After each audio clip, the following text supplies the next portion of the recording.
En el video vamos a hablar sobre las vías ascendentes y descendentes de la médula espinal. Para esto vamos a ver qué es la médula espinal, cuál es su distribución, sus formas, para luego ver morfológicamente cuáles son sus vías ascendentes y descendentes. Por último, ver cuáles son sus funciones y sus lesiones a causa de un daño de alguna de sus partes. Antes de empezar a hablar de médula espinal, vamos a empezar hablando sobre una pequeña reseña histórica de cómo fue evolucionando la médula espinal y sus lesiones a través del tiempo y cómo esto hoy en día nos ha ayudado para que las lesiones de médula se puedan tratar más fácilmente. Vamos a empezar con una breve historia del tratamiento de las lesiones medulares. Las referencias a las lesiones de la médula espinal y su tratamiento se remontan más o menos en la antigüedad. Aunque eran pocas las posibilidades de recuperación de una lesión tan devastadora como estas, la evidencia más antigua se encontró en un papiro egipcio, escrito aproximadamente en el año 1700 a.C., que describe dos lesiones de la médula espinal, caracterizadas por la fractura o dislocación de la vértebra del cuello, y acompañadas de parálisis. Cada lesión fue descrita como una dolencia que no debe de ser tratada. Siglos más adelante, en Grecia, el tratamiento de las lesiones de médula espinal no había sido cambiado, pero según el médico griego Hipócrates, no existían opciones de tratamiento para las lesiones de la médula espinal que causaban parálisis, y desafortunadamente estos pacientes estaban destinados a morir. Pero Hipócrates sí utilizó formas rudimentarias de tracción para tratar las fracturas de la columna que no resultaban en parálisis. La escalera hipocrática era un dispositivo en el que el paciente era atado, amarrado de cabeza a unos escalones y era sacudido vigorosamente para reducir la curvatura vertebral. Otra intervención fue el banco hipocrático, el cual permitía al médico usar tracción de la espalda y movilizaba del paciente usando las manos y los pies o una rueda con un eje giratorio. A continuación les voy a mostrar más o menos cómo era el procedimiento que hacía Hipócrates con la escalera. Acá en esta imagen ustedes se pueden más o menos guiar cómo era el procedimiento que hacía Hipócrates en esa época. Los médicos y hundes árabes y chinos también elaboraron mecanismos básicos de tratamiento de las lesiones de las deformidades de la columna, y estos mismos principios de tracción se utilizan hoy en día. Luego, aproximadamente en el año 200 después de Cristo, el médico romano Galiano introdujo el concepto del sistema nervioso central al proponer que la médula espinal era una extensión del cerebro que transmitía sensaciones a las extremidades y las enviaba de vuelta al cerebro. En el siglo VII después de Cristo,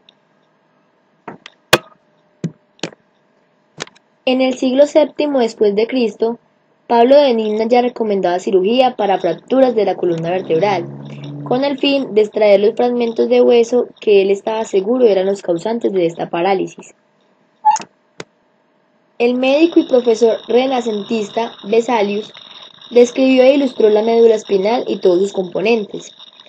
Las ilustraciones de sus libros basadas en la observación directa y en la disección de la columna les proporcionaron a los médicos una forma de entender la estructura básica de la columna, la médula espinal y todo lo que podía pasar si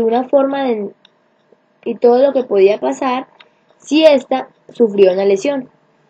Las palabras que utilizamos hoy en día para identificar los segmentos de la columna cervical, dorsal, lumbar, sacra y coxilla provienen directamente. Ya luego, gracias al uso generalizado de antisépticos y la esterilización de los procedimientos quirúrgicos, más o menos en el siglo XIX, la cirugía de la columna ya podía ser realizada con mucho menos riesgos de infección y todas esas cosas. El uso de las radiografías a principios de la década de 1920 ya le dio a los cirujanos un medio para localizar la lesión en forma precisa y también para realizar diagnósticos y predicciones acertadas de la evolución de las lesiones. Más o menos a mediados del siglo XX se estableció un método estándar para el tratamiento de las lesiones de la médula espinal, caracterizado por la reposición de la columna, la sujetación en su lugar y la rehabilitación de necesidades mediante el ejercicio. Luego, más o menos en la década de 1999, el medicamento de esteroide metilprednisolona podía reducir ya el daño de las células nerviosas si se administraba prontamente después de una lesión. Todo esto ya le dio a los médicos una opción adicional para un tratamiento óptimo para la recuperación de la médula espinal. Para hablar de la médula, es necesario saber la evolución de su desarrollo durante su proceso embrionario. Acá podemos ver cómo aproximadamente entre el periodo somítico entre los 28 o 30 días el canal se ha cerrado y el tubo neural formado es una estructura dorsoventral. Más adelante podemos ver sus caras laterales engrosadas y podemos ver cómo se ha formado ya la placa basal. Más adelante podemos ver cómo sus paredes y bordes dorsales y ventrales se han adelgazado y han formado un surco limitante, una placa alar, una placa del techo y una placa del piso. En esta otra imagen podemos ver cómo ya se empieza a formar la sustancia blanca y la sustancia gris. Y en esta última imagen podemos ver ya cómo se delimitan sus astas anteriores, sus astas posteriores, su surco ventral y el tabique medio posterior. La médula espinal, durante su desarrollo, ocurre una diferenciación, en donde se producen cambios de posición de la médula con respecto al crecimiento de la columna vertebral. Durante el comienzo del tercer mes de gestación, podemos observar cómo la médula se extiende hacia el nivel coccígeo, hacia la región coccígea. Más adelante podemos ver los cambios de la médula en su tamaño y finalmente podemos ver cómo la médula espinal se extiende en los niños aproximadamente hasta L1, es decir, hacia la primera vértebra lumbar. En los adultos, la médula espinal termina a la altura de L2 o L3. Esto lo vamos a ver más adelante en el video. La médula espinal es una continuación del encéfalo y juntos conforman el sistema nervioso central. Está protegida por las meninges, como lo voy a mostrar acá, que son 3 capas que la recubren y están continuamente. Entonces encontramos a la dura madre, a la pia madre y a la aracnoides. La médula a su vez tiene 2 engrosamientos a nivel a nivel cervical y a nivel lumbar. Puntos en donde nacen los nervios de las extremidades. Como pueden ver, en algunos puntos es más gruesa la sustancia gris y esto depende de la cantidad de somas que hay. La médula genera 2 raíces dorsales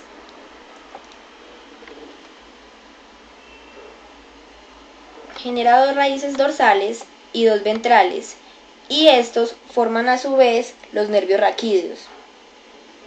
En adultos, la médula espinal desciende hasta a nivel de la segunda vértebra lumbar, formando así 31 pares de nervios espinales, siendo estos 8 cervicales, 12 torácicos, 5 lumbares, 2 sacros y 1 coccígeo. Finalmente, se puede decir que la función principal de la médula espinal consiste en transmitir impulsos nerviosos desde la periferia al encéfalo, estos también llamados fascículos sensoriales ascendentes, y de este a la periferia, a través de los fascículos motores, también llamados descendentes.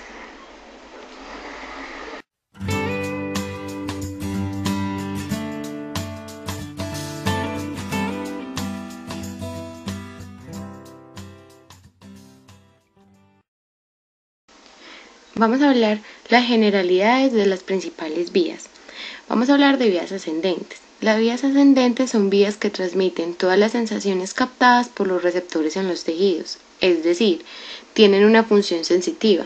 Se denominan ascendentes porque van a recibir señales o sensaciones cuyos receptores los transducirán en señales nerviosas que van a ser conducidas al encéfalo y por tanto deben subir hacia este, ya sea por vías en la médula espinal o por otro tipo de nervios.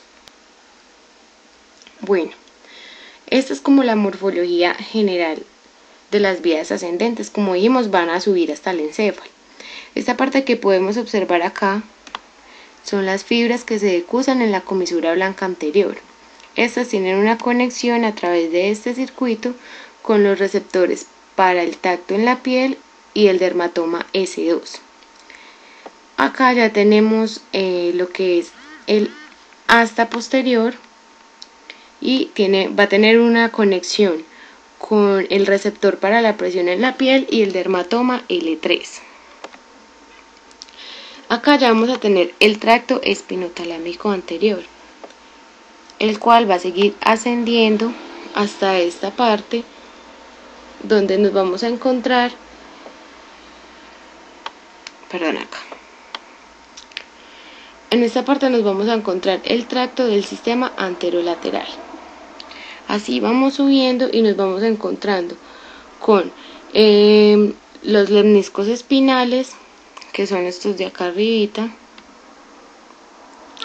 y ya vamos descendiendo desde la médula elongada hacia el puente y hacia el mesencéfalo. Recordemos, el mesencéfalo tiene la sustancia negra, los colículos superiores y los pies del pedúnculo, que son estos. Acá tenemos todo lo que es la información de tipo sensitivo, pues como ya lo habíamos dicho, y acá tenemos las fibras del brazo posterior de la cápsula interna. Vamos a hablar de esto, pues lo que se puede observar acá es una imagen de la médula. Acá tenemos el cordón medular posterior, el asta gris, ahí lo tenemos bien señaladito, y el cordón medular. Acá tenemos el cerebro, pues por sus áreas, las áreas que ya hemos visto anteriormente. Vamos a hablar de los principales tractos. Bueno, este tracto que podemos observar aquí es denominado el tracto o fascículo de Gol y Burdach. Estos fascículos transcurren desde el cordón posterior de la médula espinal, pues Gol por dentro y Burdach por fuera. La primera neurona, acá vamos a especificarlo. La primera neurona, cuyos axones se originan en los fascículos, al igual que todas las vías sensitivas, se encuentran en el ganglio espinal. El axón de esta neurona asciende por el cordón posterior hacia el bulbo encefálico, donde hacen sinapsis. Acá vemos todo el proceso. En el bulbo se encuentran los núcleos de Gol, de Gracilis y de Burdach, o denominado cuneatus o cuneiforme. Allí se encuentra la segunda neurona. Los axones provenientes de esta neurona se cruzan del lado opuesto, formando la gran decusación sensitiva. Bueno, como acá lo dice, el haz espinotalámico anterior se encarga de conducir el tacto grueso y el haz espinotalámico lateral se encarga de transmitir la sensibilidad y la termoalgesia, es decir, las sensibilidades de la temperatura y el dolor. La siguiente parte, que es, pues acá estamos viendo lo que son el tracto espinocerebeloso. En este, pues acá como lo dice, estos fascículos ascienden por el cordón medular hacia el lateral. Como su nombre lo dice, el haz cruzado se dirige al lado contralateral de la médula y el encéfalo, mientras que el directo asciende por el lomo lateral. Podemos decir que su principal función es transmitir la sensibilidad propioceptiva del cerebro. Acá vemos todo el proceso que hace de forma ascendente, desde la primera neurona por el cordón lateral, y aquí nos encontramos con el tracto espinocerebeloso. Bueno, continuamos con el siguiente tracto, vamos a hablar de las vías descendentes. Las vías descendentes son vías motoras que comunican a los tejidos órdenes motoras provenientes del cerebro, cerebelo y talla. Estos deben bajar por la médula o nervios hasta los tejidos efectores, que serán a grandes rasgos músculos, como objetivo producir movimientos conscientes o inconscientes como el tono muscular y el equilibrio. Bueno, acá tenemos la imagen de lo que son los tractos descendentes. En este pues vamos a observar esta parte de acá. Pues en el otro dibujito era la parte sensitiva, acá esto ya es lo que es la corteza motora. Acá tenemos la cápsula interna, el tercer ventrículo, tenemos la corona radiada, que son como todas estas terminaciones que vemos por acá.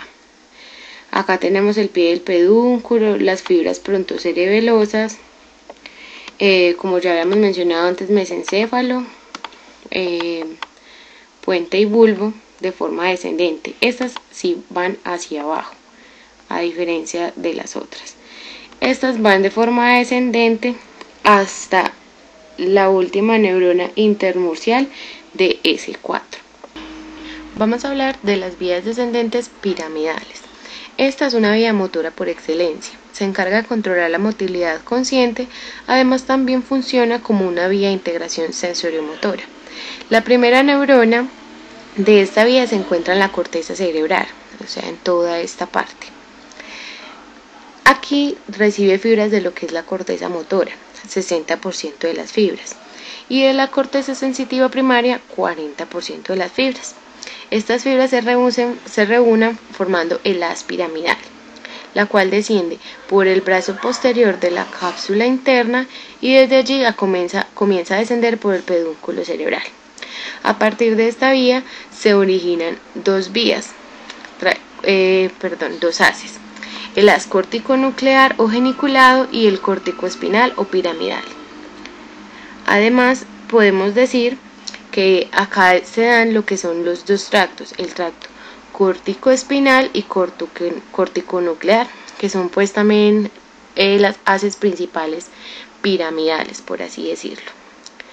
También podemos hablar de que las vías extrapiramidales. Las vías extrapiramidales se dividen en tres fascículos: fascículos reticuloespinales.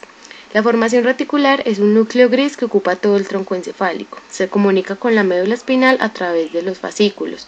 Protuberencial reticuloespinal, que desciende por el cordón medular anterior, y el bulbo reticular espinal, que desciende por el cordón medular posterior. Ambos fascículos terminan en motoneuronas alfa y gamma. También tenemos el fascículo rubroespinal. Nacen del núcleo rojo ubicado en la calota peduncular. Descienden por el cordón medular posterior y sus fibras hacen sinapsis en las neuronas del asta anterior. Y como último, el fascículo tectoespinal. Nacen los tubérculos cuadrigéminos o colículos superiores y discurren por el cordón medular anterior hasta terminar sus neuronas del asta medular anterior. Y el otro es el fascículo vestibuloespinal, que nace desde los núcleos vestibulares ubicados en el extremo inferior de la protuberancia y en el extremo superior del bulbo. Son dos, uno lateral y otro medio. Por medio de estos fascículos, el sistema vestibular influye sobre la postura. Bueno, acá hablamos sobre los principales fascículos extrapiramidales y también hablamos de la vía piramidal, que ambas son descendentes. Estas son pues como las generalidades que tenemos de las vías descendentes. Más adelante vamos a profundizar un poco más. Vamos a continuar con tractos ascendentes y descendentes de la médula espinal.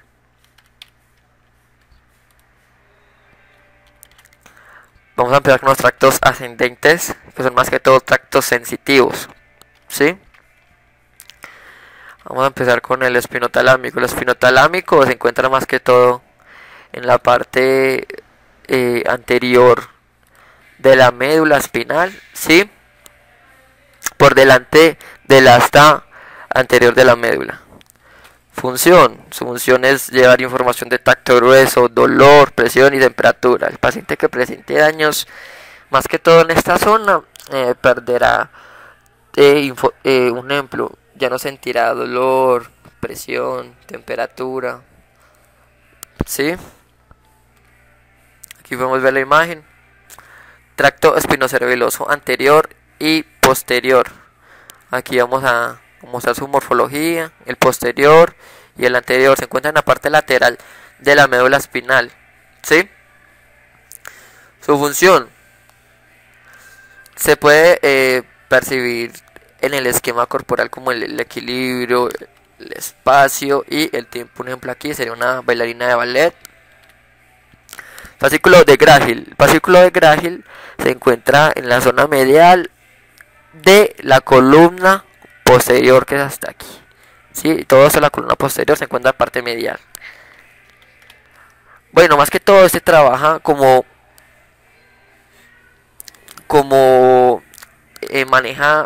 maneja niveles vertebrales por debajo de T6, ¿sí? Maneja todo lo que tiene que ver con propiocepción de los miembros inferiores y del tronco. Por el fascículo de Grahil es un haz de fibras de axones en la columna posterior de la médula. Bueno, un ejemplo, una persona que tenga daños en esta zona presentará dificultades en la propiocepción de los miembros inferiores, ¿sí? Fascículo de cuneiforme. Fascículo de cuneiforme se encuentra en la parte lateral de la columna posterior, ¿sí? Es una extensión de los nervios en la médula espinal que transmite principalmente información de los brazos, miembro superior. Es parte de la vía lemniscocolumno posterior medial. El fascículo cuneiforme más que todo transmite toque fino, presión, vibración, información propioceptiva de los nervios espinales, más que todo ubicados en dermatomas C1 a T6. Un ejemplo aquí es una propiocepción del miembro superior, tractos descendentes o motores. Bueno, vamos a empezar con el tracto corticoespinal lateral y tracto corticoespinal anterior. Vamos a mostrar su morfología. Bueno, aquí se encuentra el corticoespinal lateral, ¿sí? El corticoespinal anterior en esta gráfica sería esta parte. Son más que todo son responsables del movimiento voluntario de los miembros superiores e inferiores. Las que son, bueno, acá son vías contralaterales y ipsilateral. Las contralaterales son más que todo las corticoespinal lateral y tracto corticoespinal anterior más que todo es ipsilateral. El daño en esta región produce espasticidad en el paciente, músculos rígidos. Aquí podemos ver un ejemplo de lo que produce el tracto corticoespinal lateral y anterior, ¿sí? Tracto rubroespinal. El tracto rubroespinal se encuentra en esta zona de aquí, ¿sí? Participa todo lo que tiene que ver con precisión, ¿sí? Son un conjunto de fibras que nacen en el núcleo rojo mesencefálico que decusan y se descienden por la médula espinal hasta llegar hasta anterior ventral de la médula. Este haz se complementa con el haz corticoespinal, ¿cierto? Como para el control de movimiento voluntario y postura, tono muscular. El núcleo rojo, al poseer control voluntario, presenta también representación somatotópica motora. Vamos con el tracto reticuloespinal lateral y tracto reticuloespinal medial.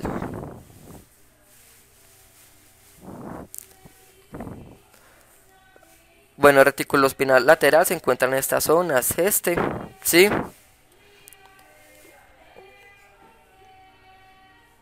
Y el reticuloespinal anterior se encuentra más que todo como en esta zona de acá.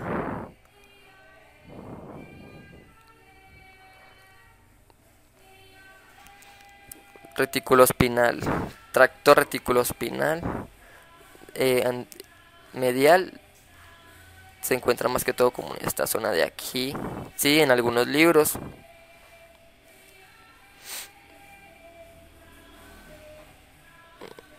Bueno, tiene dos nombres, reticuloespinal medial o anterior. Aquí en esta gráfica es reticuloespinal anterior, que se encuentra en esta zona de aquí. Sí. Por algunos libros aparece también la lateral, perdón, medial, que se encuentra en esta zona de acá. función.